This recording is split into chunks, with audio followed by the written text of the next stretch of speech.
We're following this developing news. Long Beach police responding to the newly opened Marathon Burger in Long Beach. News Chopper 4 was up over the downtown area earlier today where we saw several police vehicles outside of the restaurant. Right there, you could see them. Police tape stretching across the parking lots as well as into some apartments. Today was the grand opening of that new Marathon Burger location. Plenty of people. One person is dead, multiple civilians shot, and the Opps came specifically hunting for Blacc Sam at what was supposed to be a family event. This ain't just another shooting. This is the second time gang violence has erupted at a Marathon Burger location, and what really went down will shock you. Blacc Sam was carrying on his brother's legacy, building something positive for the community, but Long Beach gang politics had different plans. The Marathon Burger grand opening didn't just turn into a war zone, it exposed how deep these streets really run and why building in certain communities comes with a deadly price.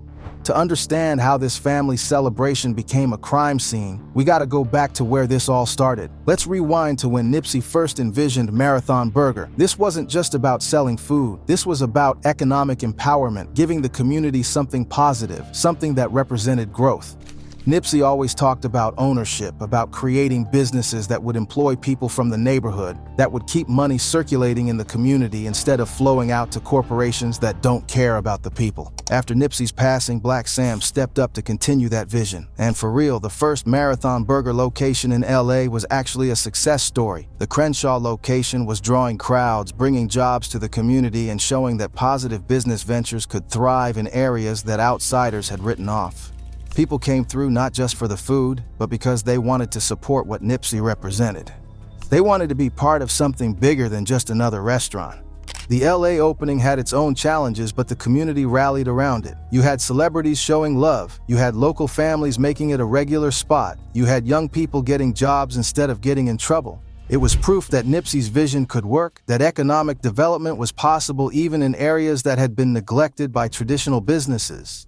But here's where it gets complicated. When you're building in certain neighborhoods, especially when you got that kind of name recognition, you're not just dealing with customers, you're dealing with politics, territorial beefs, and people who see your success as either a threat or an opportunity. Success in the hood comes with a target, and not everybody wants to see you win. Blacc Sam made the decision to expand to Long Beach, and that's where things started getting dangerous. Long Beach got its own gang landscape, its own politics, its own history of territorial disputes that go back decades. When you bring a high-profile business into that environment, you're automatically part of the conversation whether you want to be or not. You're not just a business owner anymore. You're a symbol, a statement, and unfortunately, sometimes a target. Now, to really understand this situation, you gotta know that this wasn't even the first incident at a Marathon Burger location. There was already tension brewing, already incidents that showed these businesses were becoming magnets for both positive support and negative attention. But Blacc Sam was committed to the vision, committed to serving the community his brother believed in, even knowing the risks involved. The decision to open in Long Beach wasn't taken lightly. This was about expanding the economic impact, about showing that the Marathon brand could succeed in multiple communities, about proving that Nipsey's vision wasn't limited to one neighborhood. But with that expansion came exposure to new sets of problems, new territorial issues, new groups of people who might not respect what you're trying to build. The problem started before the doors even opened.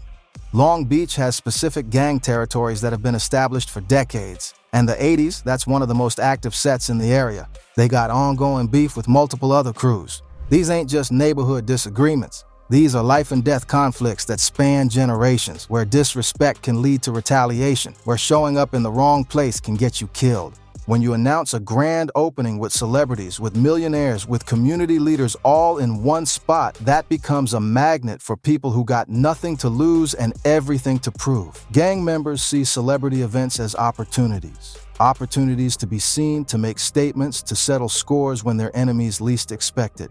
According to multiple witnesses who were there that day, there was this one young dude from the 80s who showed up solo to the grand opening. Now, this ain't normal behavior.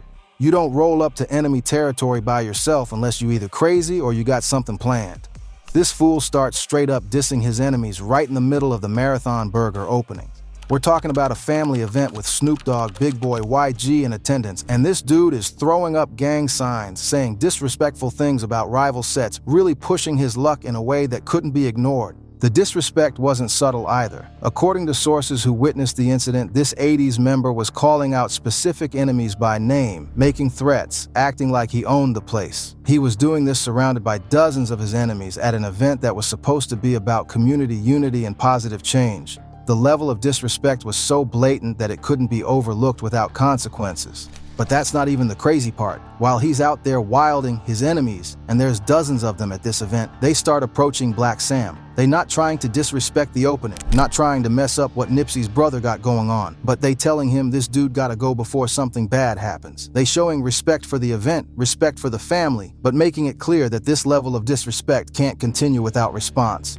The conversation between the enemies and Blacc Sam was reportedly respectful but urgent. They explained the situation, explained who this dude was and what kind of problems his presence was creating. They made it clear that if Blacc Sam didn't handle the situation, they would have to handle it themselves, and that would mean violence at a family event.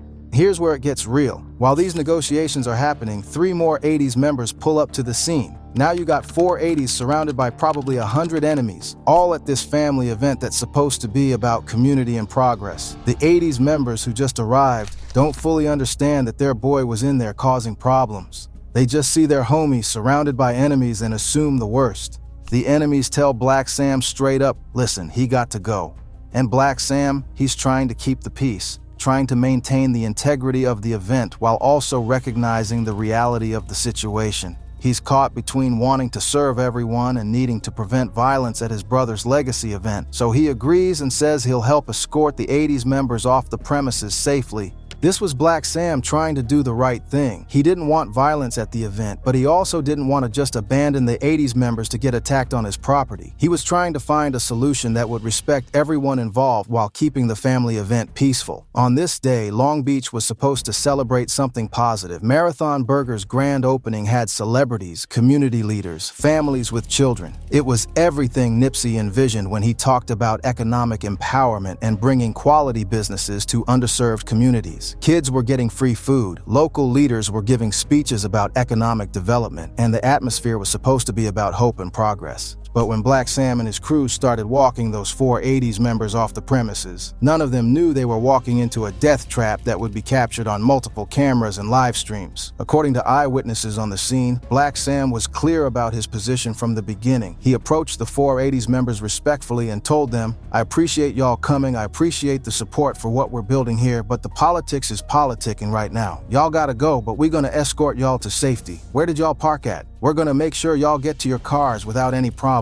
The 80s members agreed to leave because they trusted that Blacc Sam would protect them during the escort. They thought they were getting safe passage off the property and to their vehicles. But here's what they didn't understand. Blacc Sam wasn't about to get involved in Long Beach gang politics beyond getting them off Marathon Burger property. His responsibility was to his business, his family, and his brother's legacy, not to provide protection in ongoing gang conflicts. So, they walking with Blacc Sam and several of his crew members providing what they thought would be safe escort to the parking area. The walk from the restaurant entrance to the edge of the property wasn't far, but it was long enough for tensions to build, for the enemies to position themselves, for the situation to become increasingly dangerous. When they reach the edge of the Marathon Burger premises, Blacc Sam stops. He tells the 80s members, this is as far as we can take y'all. We're not getting involved in Long Beach politics. Y'all on your own from here. This was Blacc Sam setting a boundary. He helped them off his property, but he wasn't going to escort them through enemy territory or get involved in street politics that had nothing to do with his business.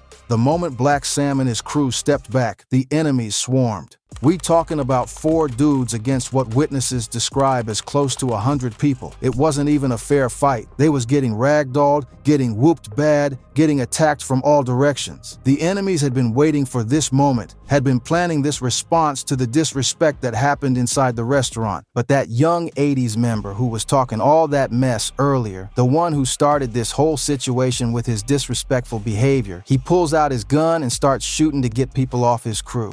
This is where everything went from a beatdown to a potential massacre, because once guns come out in a crowd of hundreds of people, innocent civilians become targets. Here's the problem with gang members, man. They think when they made their gun, that's when they stopped making guns. They act like they're the only ones armed, like pulling out a weapon is going to solve their problems instead of creating bigger ones. But everybody got guns in these situations, and when one person starts shooting, it becomes a war zone. So when this 80s member starts shooting, the enemies pull out their weapons and start shooting back. Now you got multiple people firing in different directions, with civilians running for cover, with families diving behind cars, with complete chaos erupting in a parking lot that minutes earlier was filled with people celebrating a positive community business. The exclusive footage from that day shows the chaos that followed, and it's disturbing to watch. You got Blacc Sam running for cover with one of his people who got shot in the leg. You got Barry Gordon from No Jumper telling police, "I think I got shot," while trying to process what just happened. You got civilians diving behind cars, you got people screaming for help, you got blood on the ground where minutes earlier kids were playing. Two of the enemies got hit during the shootout, but they survived. Leg shots, grazing wounds, nothing life-threatening. They were rushed to the hospital and recovered. But that young 80s member who started all this with his disrespectful behavior, he didn't make it to the hospital. He died right there on the scene, and his death got captured on live stream with people in the comments saying, "Keep gifting," and "Thank you for the donations," while a human being was fighting for his life. The most disturbing part of the footage is hearing someone live streaming say, "Keep gifting, guys," while a young man is bleeding out on the ground.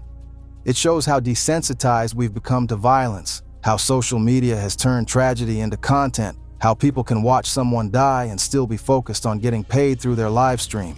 But the shooting took place so close to the Marathon Burger entrance that the entire crowd was still in range when it happened. Multiple civilians got shot, people who came to support a positive community business, people who brought their families to what they thought was a safe celebration, people who had nothing to do with gang politics but got caught in the crossfire anyway.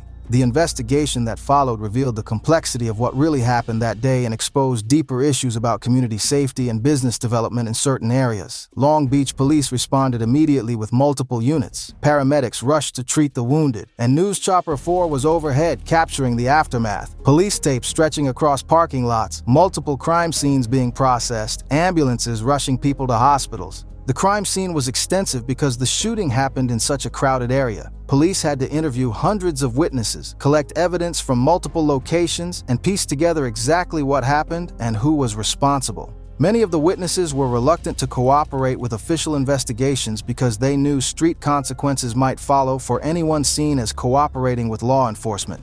In the immediate aftermath, you had celebrities, millionaires, community leaders all traumatized by what they witnessed. Snoop Dogg, who came to support Nipsey's legacy, had to experience gun violence at what was supposed to be a celebration of positive change. Big Boy, who regularly promoted community businesses on his radio show, witnessed firsthand why many businesses avoid investing in certain neighborhoods. YG, who grew up in similar communities, saw how quickly progress can be destroyed by street politics. According to sources close to the investigation, many of those high-profile attendees left saying they would never come back to support community events in certain areas again. That's the real tragedy. This incident didn't just claim lives and cause injuries. It damaged the possibility of future investment in communities that desperately need economic development and positive businesses. The ripple effects went beyond just the celebrities. Local families who attended the event with their children were traumatized. Community leaders who had promoted the restaurant opening as an example of positive change had to explain to their constituents why their efforts to bring quality businesses to the area resulted in violence. The incident reinforced negative stereotypes about certain communities and made it harder for future entrepreneurs to get support for business ventures in similar areas. But on the streets, the consequences were just beginning. The 80s lost one of their young members, and in gang culture, that means retaliation is coming. The enemies involved in the initial fight now got targets on their backs. The cycle of violence that Nipsey always spoke against was perpetuating itself right at an event meant to honor his legacy and continue his work toward positive change. The death of the young 80s member wasn't just the end of one life. It was the beginning of potential ongoing retaliation that could claim more lives and further destabilize the community. Gang violence doesn't end with one incident. It creates cycles that can last for years, affecting families and communities long after the initial conflict. Meanwhile, Blacc Sam found himself in an impossible position. He did everything right. He tried to defuse the situation peacefully, He offered safe escort off the premises. He didn't get involved in the gang politics that had nothing to do with his business. But because the shooting happened so close to his event, with his name attached to the location, he's now part of the narrative whether he wants to be or not. A day of celebration turns into chaos. Gunfire erupts at a packed block party. The legal investigation is ongoing, but street justice moves faster than court cases. Law enforcement sources indicate they have clear video evidence of the shooting and have identified potential suspects. But getting witnesses to cooperate and building prosecutable cases in gang-related violence is always challenging. This Marathon Burger shooting changed the conversation about community investment forever. What happened in Long Beach wasn't just another gang incident. It was a direct attack on the possibility of positive change in certain neighborhoods, and it sent a message that could impact economic development efforts for years to come. Blacc Sam's response to this situation is going to determine a lot about how Nipsey's legacy moves forward. The question he faces now is whether to continue trying to build in communities that clearly got safety issues, whether to relocate future locations to areas where families can actually enjoy a burger without worrying about getting caught in crossfire, or whether to double down on the original vision, knowing that meaningful change requires accepting significant risks. The hip-hop community learned something important from this incident that goes beyond just one restaurant opening. You can have all the money, all the celebrity support, all the good intentions in the world, but if the culture of violence is stronger than the culture of progress, your positive efforts can become tragic endings. The presence of successful artists like Snoop Dogg, Big Boy, and YG wasn't enough to prevent violence. In fact, their presence might have made the event a bigger target for people looking to make statements or settle scores. This incident also exposed the limitations of celebrity involvement in community development. While having famous supporters can bring attention and resources to positive projects, it can also attract negative attention from people who see high-profile events as opportunities for violence or who resent the success of others in their community. Today, the Marathon Burger location in Long Beach remains closed while investigations continue and while the family decides whether it's safe to reopen. The LA location is still operating, still serving the community, still representing that vision of economic empowerment that Nipsey believed in. But the question remains, how many more incidents before that vision becomes impossible to sustain? The economic impact extends beyond just Marathon Burger. Other entrepreneurs who were considering investing in similar communities are now having second thoughts. Business owners who were inspired by Nipsey's example of economic empowerment are questioning whether it's worth the risk. The shooting didn't just affect one family or one business. It potentially damaged the prospects for economic development in communities that desperately need legitimate businesses and job opportunities. No cap, this situation shows why some communities can't be served until they serve themselves differently. When gang members got more influence than business owners, when territorial beef is more important than economic opportunity, when violence is the first response to disrespect instead of the last resort, those communities ain't ready for the businesses they claim they want.